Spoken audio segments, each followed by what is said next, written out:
Welcome to the Business News Podcast with Zach and Adam.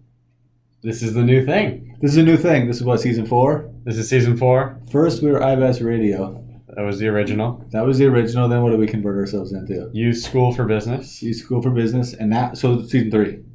No, this is season 4 because season 3 was Youth School for Business. Oh, season 2? Season 2 was like for business owners. Okay, we went into like a new format. Yeah. Okay, so this is season 4.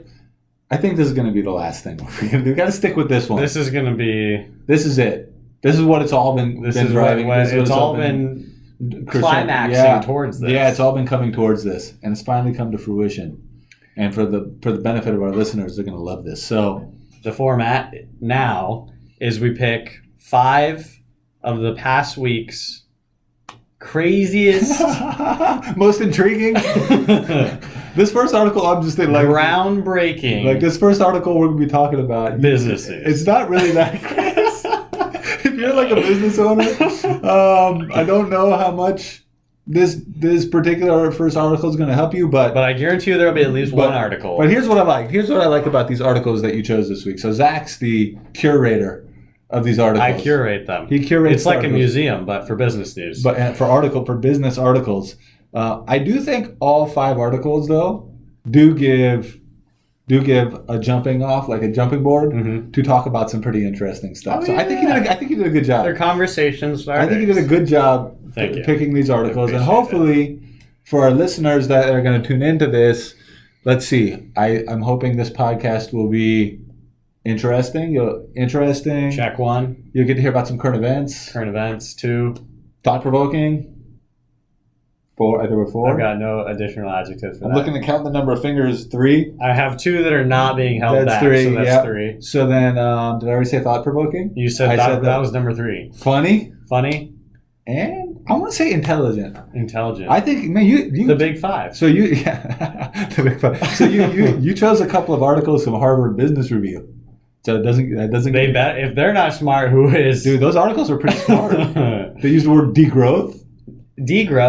Which I also saw popped up on my LinkedIn news thing, so I knew. This is legit. I saw the name of that article. I'm like, oh, this looks smart. Yeah. So if you're a smart business owner that's listening to this, which you probably hopefully we have a few. I mean, if you're still in business, you probably kind of got to be somewhat smart. If you've been in business over a year and you're still in business, then you got to be kind of smart. So you're gonna have to stay tuned for this degrowth one, which is interesting. I thought it was cool. You know, it like a quick preview is it talks about like growing your business, but degrowth is the part about being conscientious of your foot on this planet and the toll it takes. It was part of that, yeah, like the fact that the economy, like business owners are always going for growth, especially big business.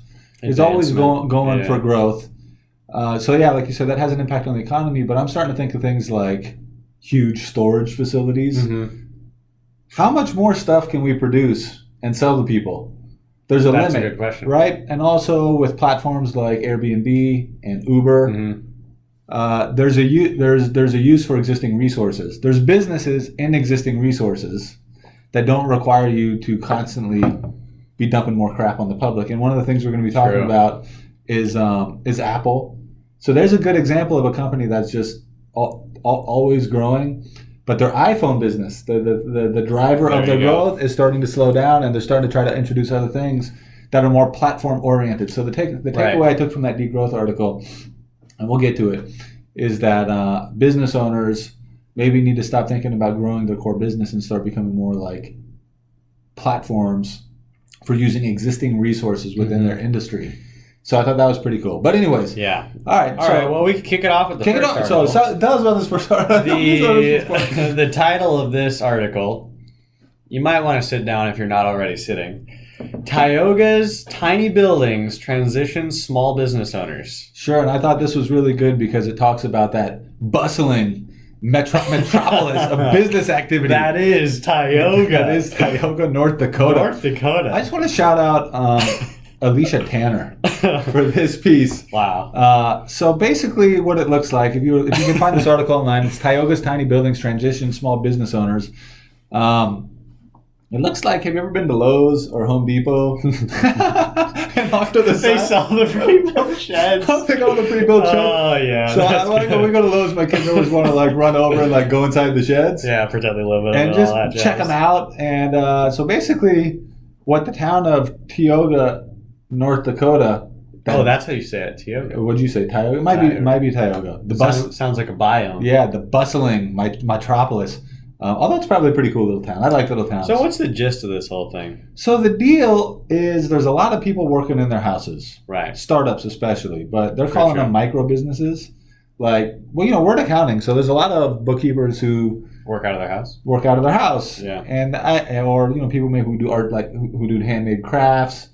Or somebody who's maybe trying to start a cookie business. I wonder if more businesses are run out of residential or commercial buildings. Good call. I wonder. I don't know the answer to that, but surely there's a lot of people running businesses out of their house. And so the idea here is that if you take people out of their house and put them in a pre-made shed, put them in a box, and put them in a shed in downtown, then they'll be on the main street. They'll get more foot traffic, and also it'll like bring more people to downtown.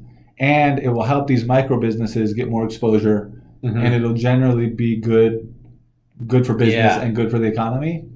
And I guess eventually they could transition into a bigger space. Yeah, maybe a bigger shed. I'm thinking a double wide. They're gonna have to call this dude up again and be like, maybe something like a small horse stable. Yeah, we're gonna have to put a floor 2 on this bad boy. Yeah. Do they have any double stories? So no bathroom in there or anything like that. So at least you don't have to worry about like homeless people coming into your I'm sure your place of business. That's a massive issue for the Tiogans. Although there's a lot of snow, so you have to worry about the yellow snow issue. That's very true. Yeah, homeless people. That's right. There's probably not a lot of homeless people in Tioga. In small towns, generally, you don't see a lot of homeless people. You only really see that in big cities. So let me ask you something, man. So you live in Sammamish. There's a downtown Sammamish. Yeah. There's not really like a main street. There's like a commercial area. All right, so there's where you go to the store. Yeah, that's right. So they got like a big grocery store. They got a Subway, a Trader Joe's, a Petco, a teriyaki place, a frozen yogurt place. Yeah, we have a Pagliaccio pizza out there now too. Oh yeah, all right. Good time. Oh, I think there's a Mod Pizza over there too. There is. Yeah. So, if in order to promote micro businesses, on the other side too, you got like Papa Murphy's and a McDonald's and a Thai restaurant. Yeah, we got a Domino's. You got Domino's. Good times, dude. Yeah, it's happening over especially pizza. Man, a pizza addiction. People love in pizza. Seattle, or not Seattle. But at night, dead. Like there's nobody in the oh no moving around in Sammamish at night. No. It's a very civilized area. So if in order, I'm just trying to think this through now. If in order to promote micro businesses like people working out of their house. In Sammamish, if they started putting sheds up, started just popping up sheds next to Trader, would people go in and check it out, or would people just walk right by that and just go right to the Trader Joe's? I'd walk in. You would? If there's just a shed, just with some dude in there. What's he selling? Like model airplane? What's going on in there? Would you want to check that out? Yeah. I don't. Do you buy? Do you buy stuff? What do you mean? Do I buy? I mean, do you, like when you go out? Do you buy? Like, do you impulse buy? Do you buy stuff that you weren't planning on buying? Very rarely. Because if you're putting stuff up, like, I think, what's the example they gave here in this article? So here we have someone who buys secondhand items from flea markets, thrift stores, and turns them into something new. So it's not like you go to downtown with the specific plan, like, dude, I wonder if anybody has some secondhand stuff down here that they made into jewelry. But, like, I would say this is so small town that people do that stuff. You think so? Yeah. It's a different, like, culture out there. So this kind of thing maybe only works in super small towns? Like way out in Hoonersville, which is North Dakota. You think people do? Yeah. So, all right. Okay, here's the deal, too. There's a lot of elderly people in small towns out in the middle of nowhere because oftentimes cost of living is cheaper. All right. And, like, for my grandmother, for example. She used to be super into that. Like, secondhand stuff. What antiques. Would your mom swing through there? If she's on vacation. All right. So if it's a small town, you got a bunch of elderly. Or if it's a place where people are on vacation. So, like, for sure, people definitely always swing through and check out little pop-up markets. You know what I'm saying? Yeah. Like if you're ever at a farmer's market and then there's just like a little tent with a bunch of tables and people are selling stuff. People will definitely check that out. So maybe people would check this out, but especially in a tourist area, I'd say. Like my family and I go to Long Beach, Washington every now and then, and there's a lot of stuff like this pop up. But here's the problem. Here's what I don't like. Okay. Here's what I don't like about this. All right, here's what's going to ruin Tioga right now. Here's what I don't like about this. All right, what you're describing, and they're talking about this too. So like what they're describing is a shed. Yes, it's basically does look like a shed. All right. Sure. What's cool about the pop-up stuff is there's like a continuum of action. Like you walk along and stuff's not closed in. It's all out on display. Yeah. And you kind of walk around and you feel like you're a part of the whole vibe that's going on there. Whereas these sheds are all enclosed. So it's just like a super small room that you have to go into. And to me, that messes up the vibe, although it's super cold there. You know, so maybe that's part of it. Maybe that's why. But I feel like if they were going to do this, I feel like they'd have been better off trying to just build like a super big structure with a bunch of tables inside of it. And then the people could just get their tables, but it's all inside one place. Good call. Like if they have like these barn doors that can swing open. I would have just put these all next to each other, you know, with connecting doors, and you can just kind of work your way through these. Just walk through the small sheds. Yeah, I would have had like a chain of sheds all connected to each other. Nick and mole rat tunnels. Something like that, yeah. But for humans. Yeah, like a human mole rat colony. Something like that. Because this, to me, is very isolating. Like, I wouldn't want to go into that. And only you can pretty much only fit like one person at a time in there. Or maybe a few. Two or three max. You can't get that many people checking it out. Yeah, and they have to go inside to see what you have. Which is kind of a barrier. You know, sometimes you get a little bit shy if you have to like walk in on a person. Yeah, and then there's old Sally Mae that's like all in your business. Yeah, or what if it's just some strange dude in there like you don't know? Yeah, that could get weird. We're talking about small towns. What if it's just a dude in there with overalls? His teeth, no shirt. Just no shirt. His teeth are all beat up. You know, who knows what he's selling in there? Yeah. Is he fixing watches? Is he selling hunting knives? Like, it's just not clear what might be happening inside there. Yeah, ninja equipment. So I just would prefer a little bit more transparency on this, or some way with like a little bit more community. So all right, Tioga. So if the vote comes up in our town to start introducing sheds as a way to promote micro businesses, I'm voting no to that. Well, unless we get tunnels. Unless we can connect them all together and make it like, or barn doors. Barn doors or tunnels are the only way. Unless we can make it like some sort of a rodent mound or colony, I'm not interested. Speaking of rodents, dude, rats are the best diggers. Rats are. What about moles? Moles are better than rats. So rats are not the best diggers. That's what I meant to say. They're like second best. Rats are surprisingly good diggers. Moles, we expect them. I just want to tell you one other quick story, man. I had a possum come. We got cats. We got outdoor cats. Okay. We leave our cat food outside. Usually at night we have to put it away, like in a bag or something. So right. I forgot to do that last night. I was kind of like going around turning off the lights to get ready to go to bed. Huge possum hanging out on my back porch, eating the leftovers of our cat food. And that guy was big and he was moving slow. And I was like, I saw him out there. And so I started banging on the window to try to scare him away. I'm like, boom, boom, boom, boom, boom. He looked up. He's like, he wasn't scared at all. He looked at me. He's like, what? He's like, what you gonna do, man? He's like, finished eating. He's like, what, dude? Like, why are you hitting the wing? I was like, get out of here. I started screaming, go, get. And he kind of looked at me again. He's like, all right, I'll get out of here. Just like slowly turned around and moseyed away. It's not scared of me whatsoever. All right, well, that sucker was big, dude. I'm sure you'd find lots of possums in Tioga. You think so? Oh, yeah. It's not too cold? Is there like an Arctic breed of possums? Probably. I'd assume. Guys like that are all over the place. You know what I'm saying? All right. Our next article, even more crazy than Tioga. Oh, this was an interesting article. Subway, your favorite sandwich shop. I made that up. That's not part of the title. Subway franchisees clash over a new footlong promotion. So basically, some of these franchises are worried that they're gonna like give away so many footlongs that they're gonna like go out of business and lose a whole bunch of money. That's right. So I guess it's only on the web app. So if anybody buys one footlong on the web app, they get another footlong free, basically. For free. The second part of that is that the web app only makes up like a small percentage of all sales. Right. Right, so it's not like it's a huge burden. But what I really liked is what Subway's response was. So I guess it's a national group of Subway owners. Okay. And they all get together to try to negotiate with Subway. Mm-hmm.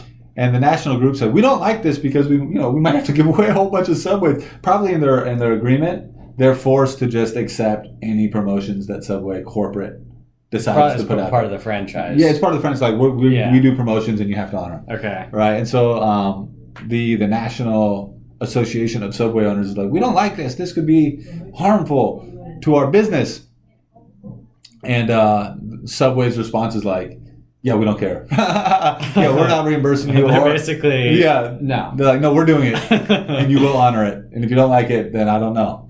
Like, there's no additional compensation. Yeah, like They're trying to get reimbursed for some of these sandwiches. Like, no, we're not doing that. Not happening. We're Subway, so just give away the sandwiches. We're promoting the web app. Which I would say a lot of companies are doing this now, like Chick-fil-A. Are they? I love the Chick-fil-A So they give you a app. free sandwich if you use the web app, or they're just starting to use the web app? No, like the app. Yeah, you get free stuff. Oh, really? Why do they want you to use the web app? Does it take some burden off of them? Like, what's good about it for them? So I would say the master at this has been Starbucks. Okay, I've never bought anything with the Starbucks. And the Starbucks app, which I don't use the Starbucks app anymore because I've spent way too much money using it. Good, and you know what? Starbucks sucks anyway. It is terrible. So Subway. It really is. I mean, any big chains like that just suck. But go ahead. Except for Chick-fil-A. I love Chick-fil-A. It's good, but it'll end up... Have you had Chick-fil-A? It's good. It's good. Yeah. I mean, okay. It's fast food, so it's tasty. But as far as fast food goes, it's very good. I agree with you. I like Chick-fil-A. It's good. It's fried. Yeah. Nothing you say is going to change my mind on this one. It tastes good. All right. It tastes very good. I like it. Here's the deal with the Starbucks app. Is you can reload onto this app, but the minimum you can reload is $10. So you can only buy stuff in $10 increments? No, I mean you still keep that money on the app, but like let's say the minimum. Let's say okay, so you gotta put at least $10. Mocha is $5.50, right? Yeah. So I add $10, right? Because I'm like I don't want to add $15. Yeah. So I add $10. And now you got $4.50. Now I have $4.50. Next time I go to get a mocha, I still need 50 more cents, but I can't just add $1, add 50 cents. I have to add $10 more. Smooth. And then I'm like, well, I still have $9.50. I might as well stop by and buy something else because I've already spent it. So the question to me remains, what is so profitable about the web app that they would want to give you a free sandwich to start using it? Like, why do they care if you come in or use the web app? Are they just trying to make people know? Like, why do they care? Just because they can sell more that way? I don't understand why it's so good for them. Yeah. Like, why don't they just have an overall promotion like, come get a free sub? And then people will just come in to sell. I don't know why the web app is more special. I would say it's like a loyalty advertisement. You think that's what it is? The fact that it's on my phone, it's like I see it and I'm like, oh, I have this app. Like, that's right. What do I want to eat? Well, it looks like my apps are Chick-fil-A and Mod Pizza. Super good. I'm going to go to Chick-fil-A or Mod Pizza. Do you actually have the Chick-fil-A? I have both. Okay. I have Chick-fil-A. That explains it then. So whenever you're thinking about eating, it's like same with. So that's right. So if you need to buy something, and you can just go on your phone and buy something from Amazon or a book or whatever with Kindle or something. You're just going to open it right up. You just do one click and you buy it. Yeah. Also, so you're more likely to buy from a store that you have their app on your phone. Exactly. Okay. And they can put push notifications. So anytime that they have a new thing, like, we have, like this happened to me the other day. New side at Chick-fil-A pops up on my phone, and I'm like, now I'm thinking about Chick-fil-A. Now I'm like, you know what? I kind of want a Chick-fil-A. You got the taste in your mouth. Okay, that is like I hate kale, but you know what? I'm gonna go to Chick-fil-A just because they reminded me. It was a kale thing. Yeah, it was a new side. All right. Oh, kale was like a kale salad. I'm not gonna get a kale salad. That's crazy, dude. Like what? Come on, just Chick-fil-A. You already know you're not healthy. Why are you trying to put a healthy side in there? You know what I'm saying? It's like eating an apple after you ate like a hot fudge sundae. It's like it doesn't make you healthier because you ate some kale with your fried chicken sandwich. Okay, so I actually have some experience with franchises, and I can say that actually does suck for franchises. That you just have to give away a sandwich. You just got to roll with the boss, basically. Well, like. So we had a bunch of clients who were subject to promotions, and they would be required to just give away inventory that they had to pay for. It's not like corporate just had a bunch of inventory sitting in their their storehouse. It's like, okay, when the promotions come up, give this stuff away because this is. And then like you gotta buy the stuff with your own money and give it away for free. And I mean, I can't imagine that Subway has very good margins. When we talked about margins before, like I can't imagine when you're selling a footlong for like $5. You're making that much. You're probably only making like a couple bucks a sandwich. Yeah. You know? So that means on a foot, how much does a footlong go for? I would say like $6. All right, so the footlong $6, it probably costs you like at least $3 or $4 to make that. You know what I'm saying? And so if someone comes in, you have to give them away a free sandwich. This guy just give them $4. And if they're promoting it nationally, if it's buy one get one, let's see. So they pay $12. All right, so if they make two, they probably make like give them the benefit of the doubt. They make $3 on the sandwich sale, right? Right. So they sold it for $6. They made $3. So they only sold one, and then they have to give another free one. So they made $3, but their cost is $3. So they just like break even on all these sales, but they got labor there that's like making these sandwiches. So they don't really make anything. Not when that stuff happens. I mean, I guess theoretically, since they have the app on the phone, but people aren't loyal to a single Subway location either. That's true. It's not like if they use the app to come buy a sandwich from your location that's going to like make them come back and do business with you. Each Subway is its own business, and they compete with each other. Yeah. Yeah. And I think the idea with these free things is that you'll buy other things while you're in there, right? I guess so. Which I've But done. do you buy more when you use the web app? Or do you just go pick up what you bought? I honestly don't know how the Subway one works. I don't feel like I would buy I'd stop and get a soda after I bought a sandwich on the web app. I feel like I just go pick up what I bought. So and go here's home. the difference between Starbucks and Chick-fil-A and Mod Pizza, and I'm pretty sure Subway is the same way as those, is that you don't have to add money to the app. You just pay, then scan your app, you get the points. Mm-hmm. So I'm not like adding a whole bunch of money like I used to on Starbucks. No. All right. Still sucks for the Subway owner though, right? Oh yeah, for sure. Yeah, like no matter what, this is not a good deal for them. And I always think it's funny when like somebody super powerful just goes like, no, sorry, like don't worry about it. One of my favorite parts is in the Bible. That's kind of, if we could just go off on a little thing here, is in the book of, I think like in the book of Job. Okay. Or is it Job? Job. Somewhere at the end, Job's talking to God, right? He's like, God, like why did I have to go through all that stuff? And God's like, did you make the Leviathan? Did you make the so-and-so? Do you know what makes like the trees grow? No, you don't. Because you're not God. I'm God. So don't worry about why I do what I do. Like I'm super powerful. Yeah. And you're a human. So just like, yeah. Don't worry about, just know that I'm doing what's right. Like that's all you need to worry about. Just worry about your own stuff. Just have faith in me, believe in me, and everything's going to turn out. But you don't need to question me. And that's kind of like Subway. They're just like, don't worry about it. We're Subway. We've been doing this for a long time. We've been making sandwiches since before you were born. All right, so don't come to us asking for expense reimbursements because it's not going to happen. Like they didn't try to be like polite or diplomatic. Like we understand that what you're going through, and we understand. But it's overall, it's like a strategy for the company. It's like, no, don't worry about it. Just give away the sandwiches. All right, that's all you need to know. That's all you. And I like when people do that. I don't know why. It just seems funny to me. All right, here's our third article. This is where the degrowth, ungrowth. I don't know who came up with this term. So this is a Harvard Business Review article. Hold on a second. This Subway article was written by Daniela. I like to say the names of the authors. All right, maybe they'll listen to it. Maybe, you never know. Maybe when we put this up on social media, you shout out the author. Say, hey, we talked about this article by this author. Maybe they'll see it. All right. All right. So this was Daniela Genovese with Fox Business. Genovese. All right. Cool. Fox okay. So why degrowth shouldn't scare business? By Thomas Roulet. I believe that's roulette or roulette. Isn't there like a game like a roulette? Roulette. I don't think it's spelled that way. And Joel Bothello. Botelo. Or Buffalo. Boteo. That's what it is. That sounds better. All right, so what did you think about this article? What if you had to sum up this article, what would you say that it's about?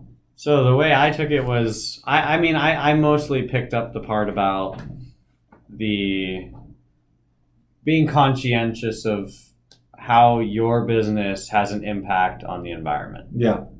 But what was your view of most? So here's the article. It says, in response to mounting environmental and social problems, some people suggested that the only real solution was to produce and consume less, to shrink our economies to cope with the carrying capacity on our planet. It says the proposal was considered by many at the time to be too radical, but with today's climate crisis, debates about degrowth have been reinvigorated.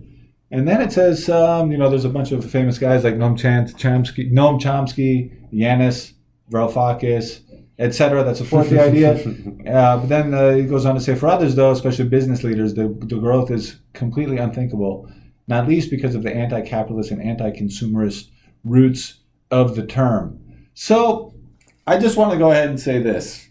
I don't know if we've ever specifically talked about this, but I am definitely a capitalist and definitely a free market guy. I mean, capitalist probably isn't necessarily the right term, but I'm definitely for the freest economy possible. Just because when you go in the other direction, you end up with Venezuela. And you don't want that. You don't want to end up with a communist kind of thing. Yeah. And growth, here's what I think is commonly misunderstood about economics and about what is called a free market economy.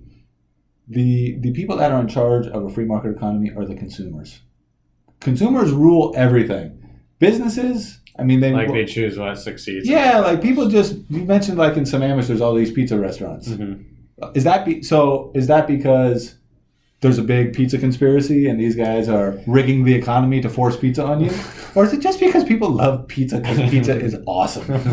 What is it? Yeah. It's awesome, right? Pizza people. So I would say with regards to this article, I actually do think degrowth is a thing is gonna happen.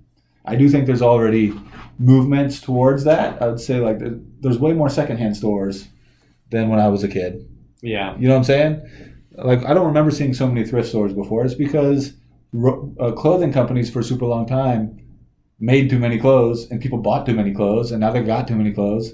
And so instead of people going and buying way more new clothes that are more expensive, they just use already existing clothes. That's a degrowth concept. This degrowth concept actually pretty much ties into this whole Apple iPhone decline. Part of it, yeah, it does. People don't need more stuff. We just have so much stuff now. Well, maybe so. And then so there's another thing too, which I think a lot of these types of articles also, even though they don't like explicitly mention it, are written with the United States in mind. Mm-hmm. So in the United States, and so here's what I'm saying: it's not really up to businesses. Businesses are always going to want to grow because they want to make more money. I mean, that's right. Like why, or they have shareholders, and the shareholders' value, the stock price is based on more profits. But it's not really up to businesses whether or not they grow or don't grow. It's up to consumers. So really, any kind of degrowth stuff, if you're trying to present that as something that will help the economy or help the world or help your country, that message should be directed towards people. Consume less. And not businesses, because businesses will conform to whatever the consuming public wants. Look at all the organic stuff at the grocery store now. You know what I'm saying? Mm-hmm. What, you look like you don't buy that? Yeah, no, totally. I think I think advertising has a lot to do with it does. It does. But I don't think advertising necessarily convinces people to want stuff that they wouldn't otherwise want. I think isn't that the whole point, though? I don't think so. I think what advertising does is convinces you that one option is better than another. I'll give you. So like they're under the assumption, like let's take a Snickers bar. Yeah. They're under the assumption that you already want it. You already want to buy a chocolate bar. I wouldn't say a chocolate bar. They're under the assumption that you can eat something. You know what I'm saying? And they're convincing you that you should go get a Snickers rather than something else. You know? Gotcha. That I kind of think that that's the case. Like it's a pretty hard sell to convince somebody who's like not into fishing to go buy a fishing pole. True. Don't you think? Yeah, that's for sure. It's a pretty hard sell to get someone who's like not already in a particular line of thought to do something that they totally weren't thinking about doing. That's what the whole targeted advertising thing is about, right? People that already want it. Yeah. Like people have already expressed the fact that, hey, I like chocolate, and then you try to sell them chocolate. In the town that we live in, the newest building is a storage unit. It's funny when you go to the big movie theater. Yeah, in Renton. Like if you go to the movie theater in Issaquah Highlands. Okay. You know what I'm talking about? Yeah. Was it like kitty corner or catty corner? Kitty corner. Kitty corner. There's like a super big storage facility. It looks like a nice office building. I was start by there, like, dude, that looks like an awesome apartment building. Oh, wait a second. There's just prices on these. Wait a second. There's just crap in here that people don't need or want. So I think the degrowth thing. So if people start going like, nah, I'm not buying new clothes. I'm buying more stuff from thrift stores, or I don't need a new iPhone. Mm-hmm. I'm happy with my old iPhone, or like the Airbnb stuff. Like, no, I don't need to go stay in a hotel. I'll just stay in a house somebody already has. True. Or Uber. Like, I don't need a car. I'll just have somebody drive me around in their car. Yeah. So I think what that all leads to is that I do think there will be a decline in the purchase of consumer goods over time. I do think that. I think people will be less conscious of like having to have something new. When a pretty good alternative, it's kind of like buying a used book on Amazon. Like, I just bought a book on Amazon with a new copy cost $50. So instead of buying that, I bought a used copy for $10. Yeah. And it's almost just as good. Yeah. But I mean, and the thing too is that there's a lot more options for selling information now and selling, services that don't exist yet, like AI-based stuff. Yeah, for sure. And so there's probably a transition from so much material things to more. Yeah. And so I think, there's a few things surrounding this, right? Like, if you're going to buy something cheaper that's used as a consumer, mm-hmm. you don't have to work as hard to get used stuff. Like, so you start to trade material goods for sort of like spiritual goods, mm-hmm. or mental and emotional and physical improvements. Yeah. Because you don't have to kill yourself with work so much, you don't have to put yourself through so much stress, then you free up time for other things. So there will be growth in some things, and there will be degrowth in other things. I think the growth in this case is going to be more towards platforms, mm-hmm. like things that help people use already existing resources. Like Amazon's a platform that lets you buy a used book. Right. Or Uber's a platform that lets you use an already existing thing. So I think there'll be a lot of growth in platforms. But also I think there's going to be a ton of growth in things like wellness. Mm-hmm. Wellness. Like, if you don't want to spend so much money on an expensive Starbucks because you just want to make coffee at home, then that gives you more money to spend on things like going to the gym, mm-hmm. or taking a trip with your family, or whatever, eating better food, eating organic food or whatever. So I do think overall there will be a shift away from. I do think there will be a degrowth in consumer goods. I mean, degrowth can be like a good concept just in your own life too. Like, totally. Like, you basically take a step back to reassess things. Stop the stuff that isn't necessary. Agreed. And then I agree. I totally agree with that. And again, like I was saying, businesses adapt to what consumers are doing. So if there's like the word zeitgeist. Zeitgeist is like the overall trend of society. Did Bill Nye, the science guy, come up with that? No. It was before him.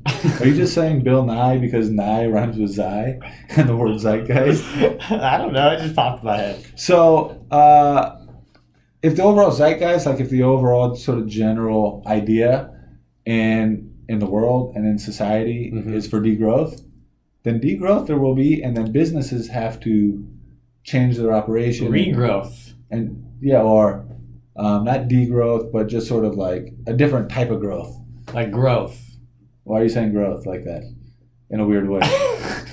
You know, like I say growth? You're like, growth.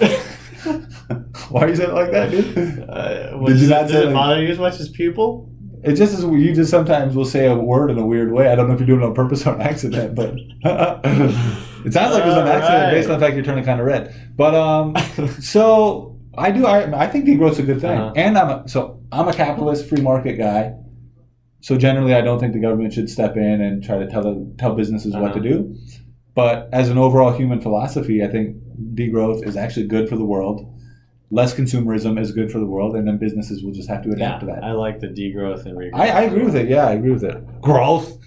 Degrowth. You didn't say it like that. I'm giving you a hard time, dude. All right.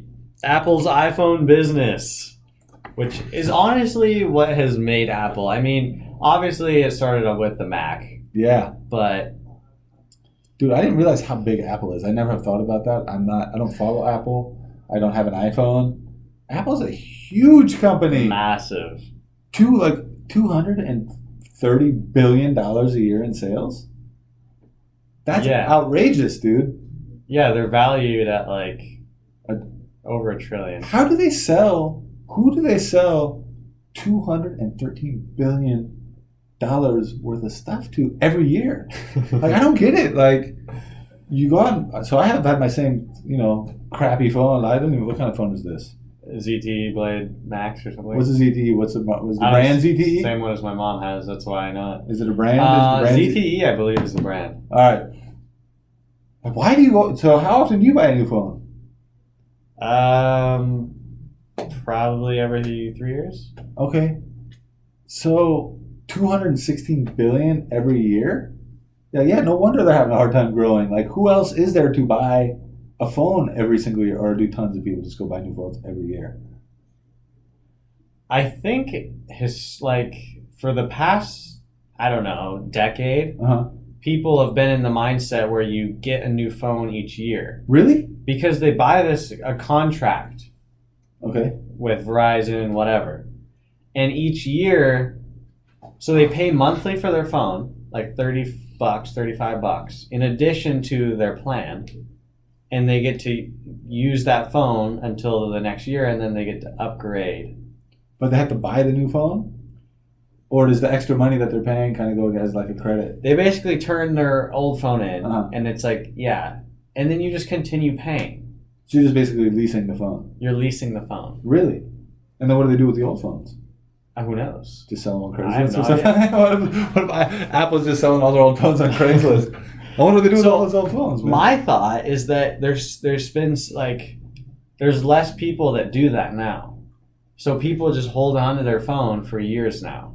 Yeah. So is an iPhone now categorically different than an iPhone from 3 years ago? Like, assuming there's no wear and tear, like, is there anything significantly different between those models?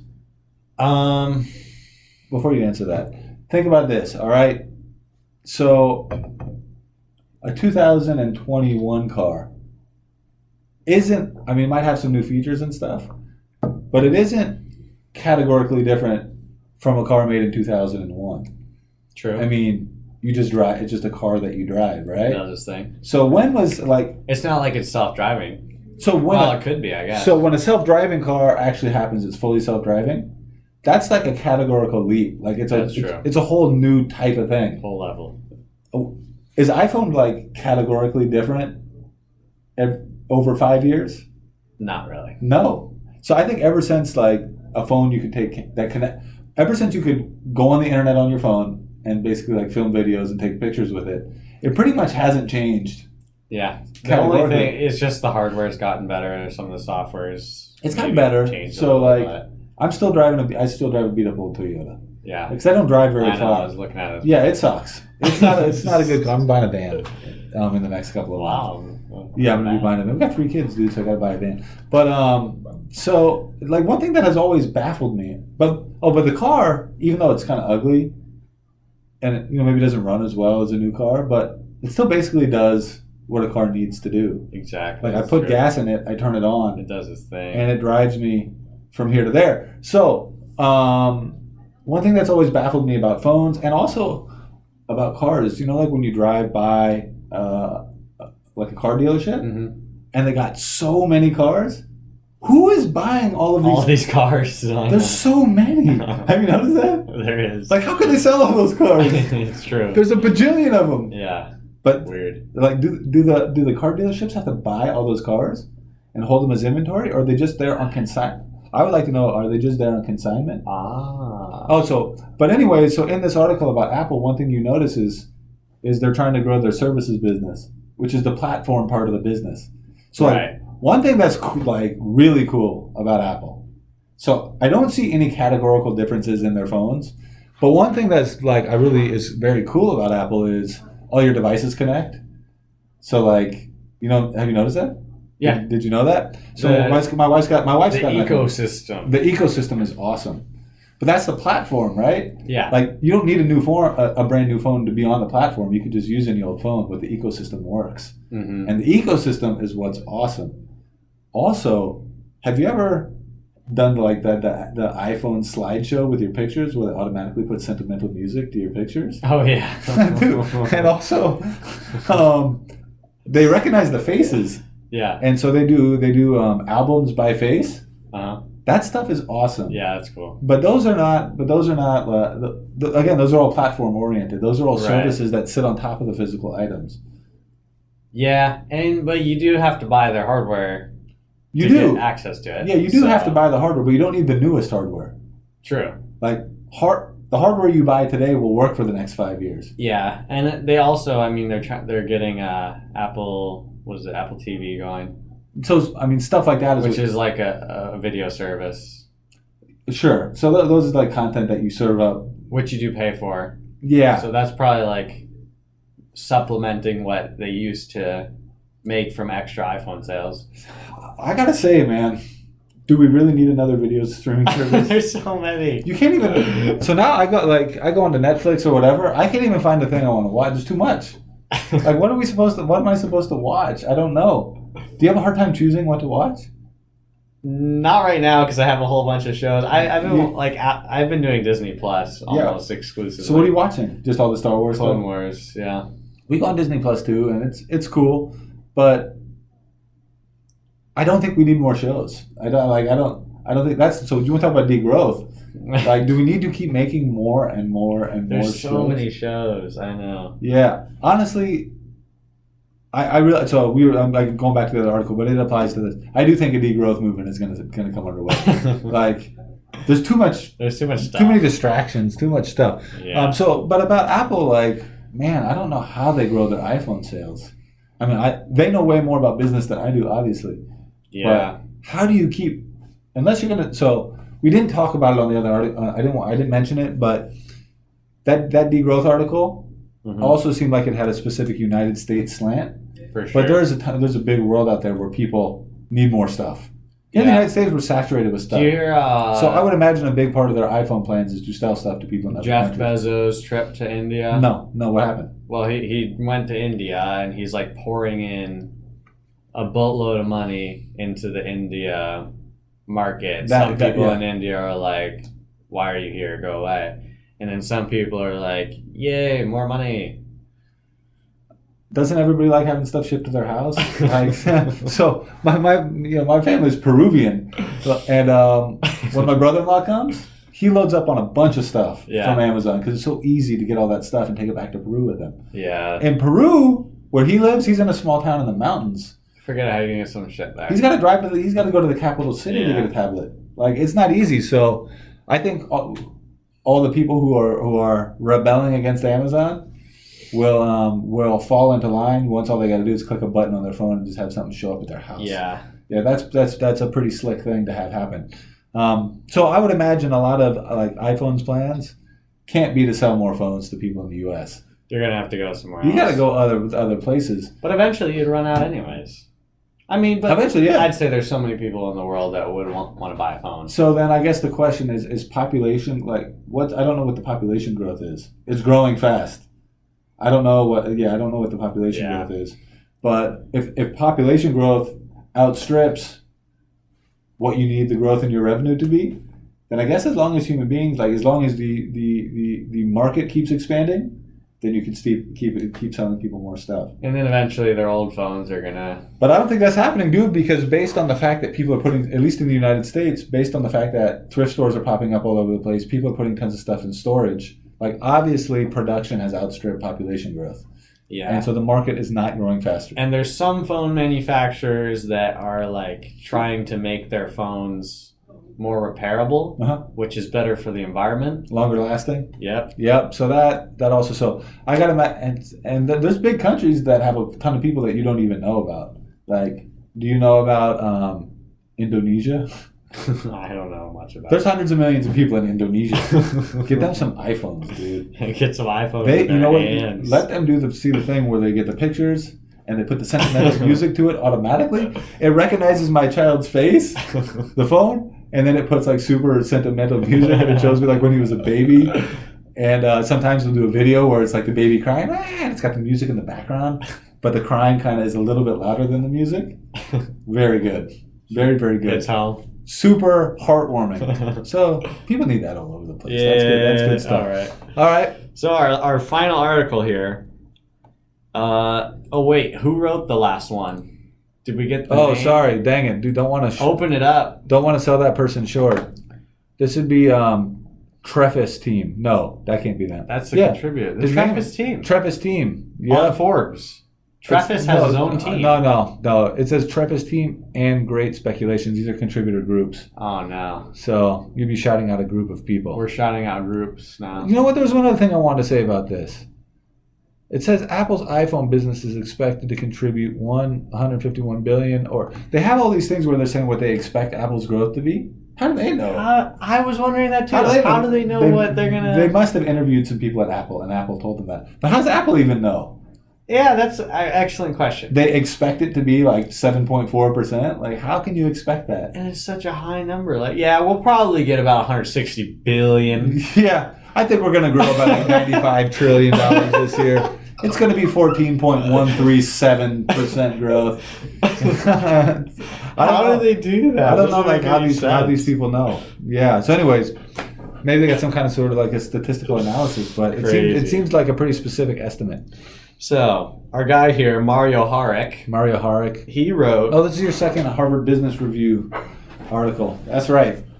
I guess I really like these Harvard ones. I like them too, man. They're smart. HBR.org. So this is something that probably won't affect your small business owners that might be listening to this, because this is all about acquiring. I mean, this is all about bigger companies acquiring smaller businesses that have specific software. Well, like partnerships. Partnerships, but they was mostly talking about bigger companies acquiring smaller companies. Right, but it can be temporary. Like, it can be a temporary small business. Like, it could be two businesses that temporarily work together. Yeah, it could be. Anyways, it could be. But this article in particular was saying, like, if you're a big company, right, and you need some particular feature, like one of your products needs some particular feature, you could try to build that yourself, or you could just buy a small company that already does it. That does it already. Yeah. All right, so the title is To Be More Data-Driven, which apparently people these days like data. Yeah. That's a thing. To be more data-driven, look for the right business partner. Yeah, so here's what it says. Even when when you already have data and analytics, it can be smart to pull resources. A large company hoping to gain better insights from its data might acquire a tech startup as a way to deliver on its goals more quickly. Another viable option is, here's what you're talking about, is to look at innovation partnerships. These can provide value access to technology and talents with few strings attached. So, good call. I had forgotten about that part. I only focused on the acquisition part of it. So there's a movement going on in business right now where people, instead of hiring in-house employees to do stuff or building stuff themselves, are just outsourcing stuff. Outsourcing. Yeah, that's a big thing about what's going on. You do that too. So people outsource their stuff to us. Mm-hmm. I don't personally do that much outsourcing, but I thought about it. Like if we get bigger, we will get bigger, but let's say like 6 years from now, if like we're real big and you need a technology solution, like you want some kind of in-house accounting technology, you could try to hire a whole bunch of programmers and build it yourself, or you could try to raise some money or use some of your own money, just go buy someone who already does.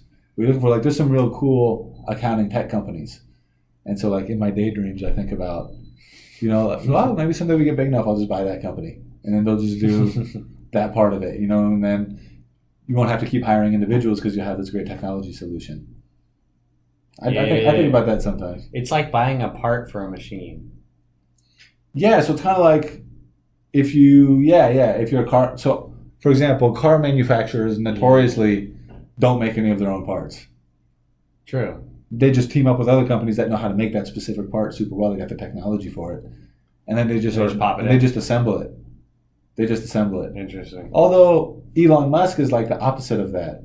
So in order to do his companies, Tesla and SpaceX, he decided it'd be much better and much cheaper to just manufacture everything yourself.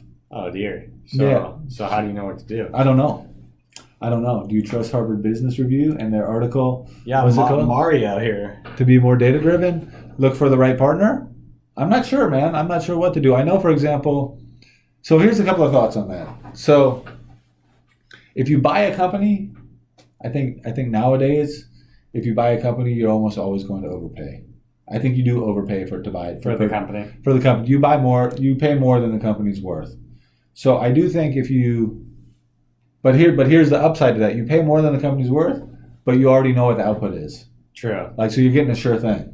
You know it works.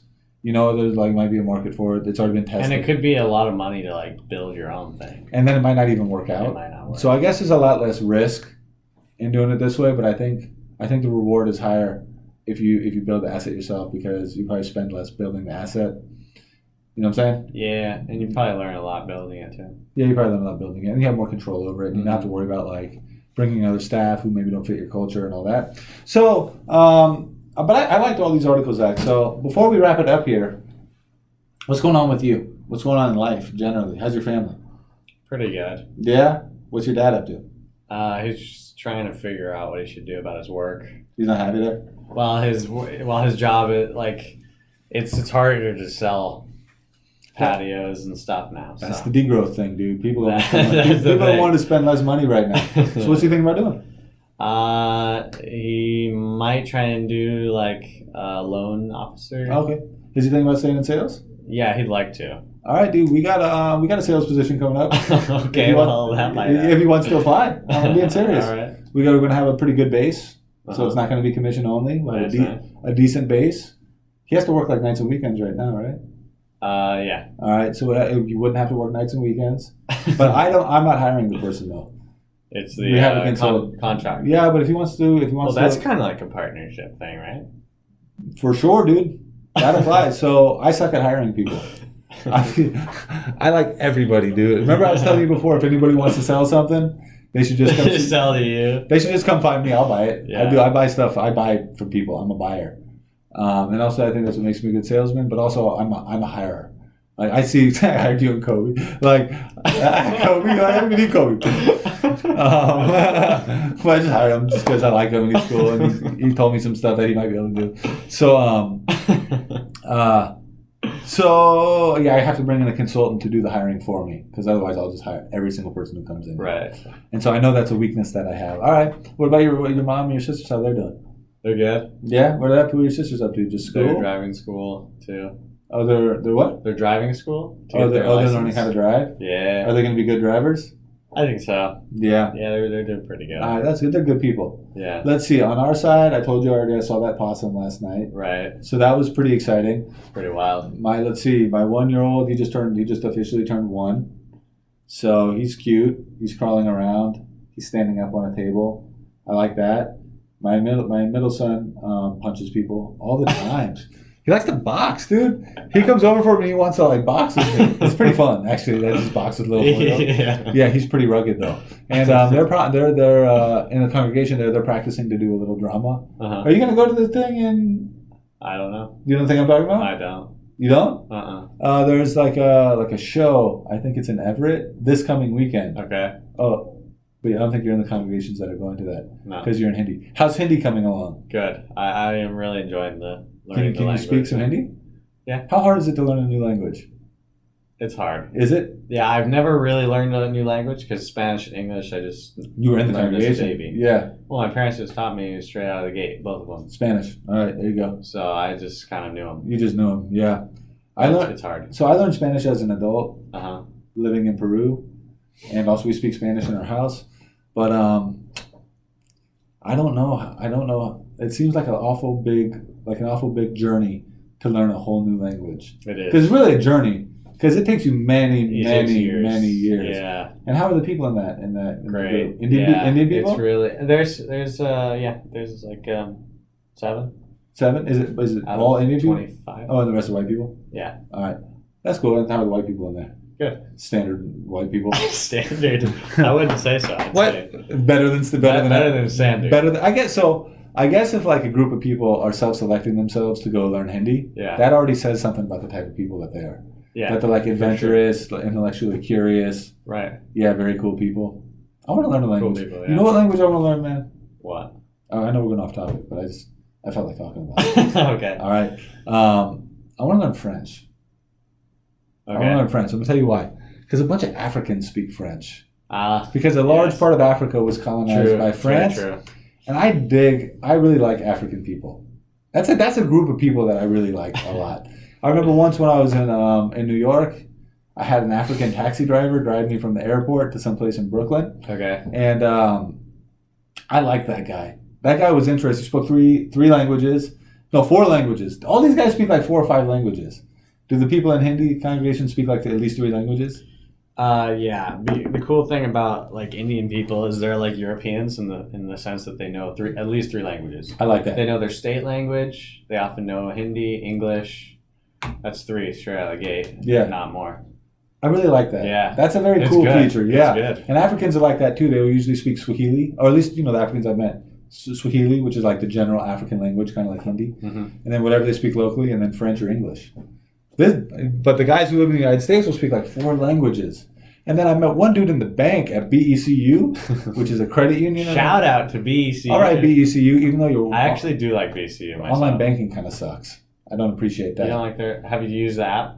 I haven't used that, but The app's pretty good. we have to access their online banking quite a bit to do accounting for Their some of our online clients. banking is terrible. I do not care for it, but I like the layout inside there. I like how they have the little desks that In you the sit bank? at. Yeah. They don't have tellers. Yeah, it's like good. it's all like personal bankers. I like that. It's nice. Yeah, I like the little waiting area with the toys and stuff for the kids. Anyways, they got an African dude in there. I'm talking to this African dude, and I always ask African people whenever I meet them, how many languages do you speak? I want to know. That guy's like, yeah, I speak 4, but I'm working on my 5th language. Working. Like, what are you trying to speak? He's like, Spanish. African dude. Like, so what do you speak? Later, I was like, French, English, Swahili. Yeah. Then I'm like, why do you want to learn Spanish? He's like, I just like it. These smart people, dude. People who can speak a bunch of languages are smart. Yeah. Don't you think so? Like, their brain works in ways that the languages of other people Well, they're don't. just good at learning. They are. Yeah. Which is a huge skill. The other thing is that people from certain countries, like India, Africa, Peru, like poorer countries, they have to be more intellectually curious, because in order for stuff to work, it requires a lot more intellect. Mm-hmm. That's the irony, that people that have less resources and less access to education actually end up smarter. True. But very true. People in the United States, because we have so many tools and technology and stuff, we tend to be more productive. So that's the rub. Yeah. That kind of fits in with the degrowth thing that we were talking about too. Like, rich countries tend to be way more productive, way more wealthy, but it's the very same tools that make you wealthy that also make you lazy, and sort of like sow the seeds for your own destruction. It's a double-edged. It's ironic, sword, dude. blade. It's super ironic. Two-sided. Which is why it's good for your brain to do things like building stuff. Mm-hmm. Even if you don't need to, even if you just go buy a shed like we were talking about in that first article. You should build your own chicken coop. I did. It's a crappy chicken coop. I did too. Mine was terrible. Mine sucks. Absolutely horrible. It's falling apart. Like, dude, I see that possum out there. I'm like, dude, I hope he doesn't realize he can just walk up to that chicken coop. Just tip it over. If he just taps the door will just go up there, eat every single chicken, eat all the eggs, like all that. I'm like, I just really hope he turns in the other direction. But that's why it's still good to do, even though you don't need to open up a book and read it, or to, instead of just going on Google and finding stuff out, like maybe looking at an encyclopedia, or instead of just buying a super cheap shed with all the plans and stuff on Amazon, just build your own. Just go buy some lumber and try to build it yourself. Like, it's good for you mentally. It makes you smarter, even though it's harder. But I think actually, it's kind of like when you lift weights. If you just keep doing the super easy exercises over and over again, you don't get stronger or get buffer. I think it's the same kind of thing. Yeah, this would kind of be a reason to not do the business partner thing, right? Because you build your own thing. That's a good point. So yeah, I guess you gotta know. Sometimes it's worth it to build your own. Sometimes if you're in a pinch. So I guess it depends on it depends on the context. Yeah. It depends on the context. I mean, sometimes if the job is just super hard and you frankly just can't do it, then you have no choice but to bring in some professionals and just have to do it. So I guess it depends. But you're right. There's a lot of stuff to take into account. They say it's good for older people to just keep working even if they don't need to, right? It's good for the brain. It gives you purpose and all that kind of stuff. So I guess it just depends on the context. All right. Well, so there you go. There you go. That's the whole thing. I was trying to drag it out so we get over an hour. But we could just sit here and it'd be dead air. Well, I don't want to. We only got 30 seconds left. So look, I want to talk to you about the music that we need to come into the intro. Can we find that or can we not find that? I don't know. I think the thing that we're using, the Anchor has it. I think Anchor, you just pop it in. You just pop it in? So if our listeners want to start well, just pop it in and let's see. Check us out on YouTube.